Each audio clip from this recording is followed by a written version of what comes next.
Hey everyone, I'm Charles. Hi, I'm Dan. We're going to talk to you about some weeby alcohol again. Today we have a cedar-aged sake, and Dan and I have almost no experience with aged sake, and I've certainly never had a cedar-aged. So I guess we will start with some of the sort of on sake aging and cedar use in sake. From my research, and this is a phrase that you will probably hear every time that we talk about anything, from just some wood aging in general is the traditional standard.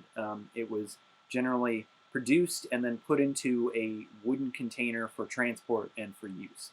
Didn't stay in there long, but it did adopt some of the flavor from the wood that it came from.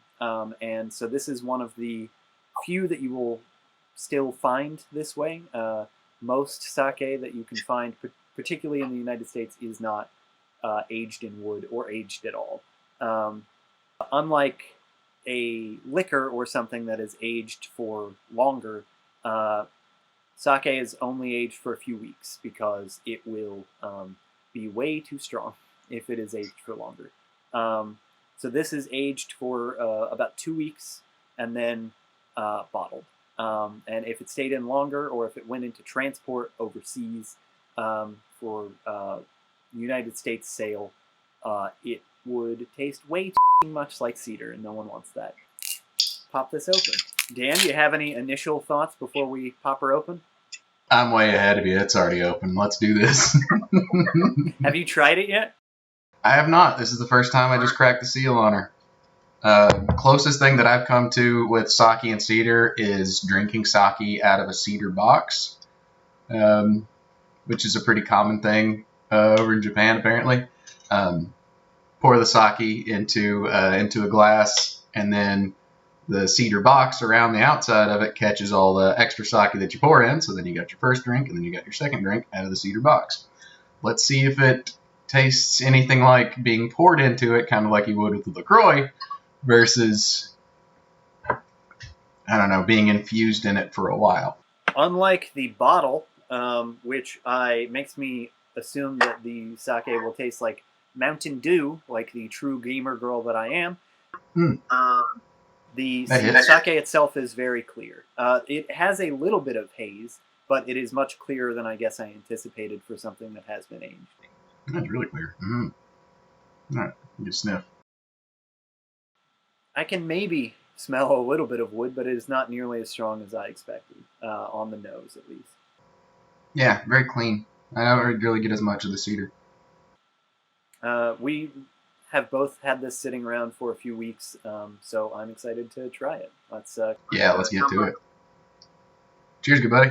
12 seconds later. Wow, I like that a lot.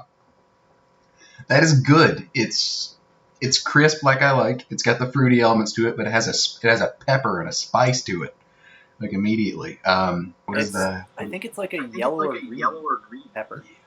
Yeah. It has just that tiny bit of like snap and spice, but it's gone pretty quickly. Mm. But you got like the lingering earthiness of the cedar wood in there too. The cedar, from the reviews that I read, which I guess I really only read to get an idea of how this was different, because I really don't want to come in with too much of a preconception of what I'm going to have. But they sort of suggested if it were any stronger, it would be too strong. But it's a pretty mild hint of wood. Are you getting cinnamon too? The spiciness that is sort of peppery also has a little bit of cinnamon to it as well. It's much crisper and cleaner than I guess I expected. Oh yeah. From my research, aged sake is generally done with a very full-bodied or dry sake, so that you get something kind of strong that will mellow out over the time that it sits in the barrel. So I guess I expected maybe something like the really strong nigoris that we've had that are almost too intense, depending on what you're eating them with. I was expecting something akin to that Joker that we had at my wedding. and like very, very thick with the bourbon or the infused with the wood that it sat in. That is the only aged sake that I know of that Dan and I have both had. We tried it and it was fantastic, and I brought Dan back some for his wedding. And that is much stronger, and that comes out brown. The color of that sake is brown. This is near crystal clear. Wow, and it's also very easy to drink. I might have some more. Yeah, I was gonna say we got a couple more to get through, but I want another one of these. Come on. That is delightful. I really like that one. In our last episode, we cheers, good buddy.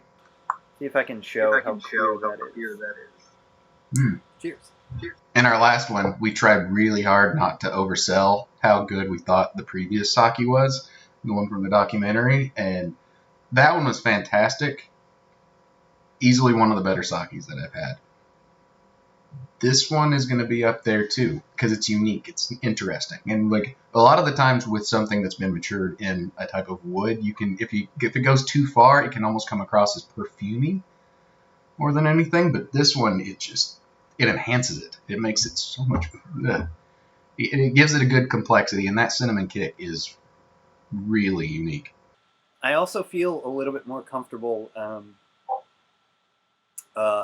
Almost overselling, but not overselling this, singing its praises because this was not particularly expensive. The Teidorigawa was not expensive, but it came to shipped to the both of us. It came to about $90 for 2 bottles. That's not expensive, but this was I think sub $20 per bottle. So.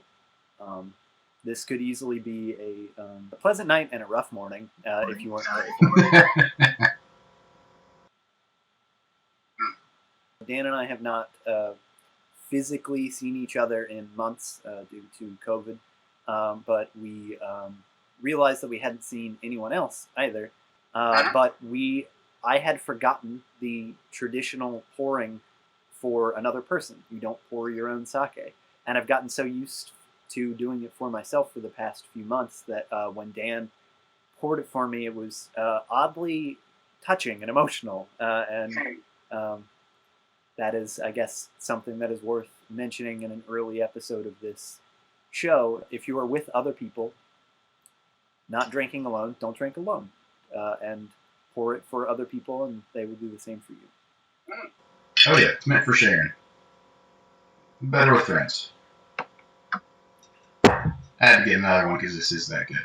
Yeah, I think I'm going to stop at the label. The label, that's exactly where mine is. Yep.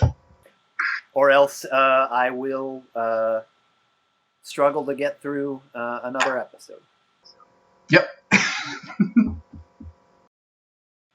It is a careful place in